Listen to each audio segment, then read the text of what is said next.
তোমার মামা স্মরণ করেছে। এই বেটা ফাদার চোর তুমি কাজে নাই তোমার এই মোর মামা রে এই বেটা চান্দি চিরাবান্দির বাচ্চা বেটা হুলুমের বাচ্চা আরে এই বেটা কি জানে না আরে এই বেটা কি জানে না আরে এই বেটা কি আরে এই বেটা কি জানে না যে দেশে এসেছে মেড ইন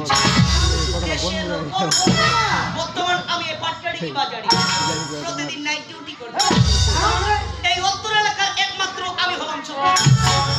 এই তুমি ছোটরা ইয়েস ইয়েস এই পাটকারি কি বাজারে বোকা হ্যাঁ এই দুটা দোকানে ছিল হয়েছিল তখন তো আমি ওখানে ছিলাম না আমি পশ্চিমে চলে এসেছি আলিয়ার বাড়িতে এই মারিয়া বাবুর বাড়িতে এসেছো। মারিয়ার বাড়ি মোটামুটি 7:30টার দিক তাহলে তুমি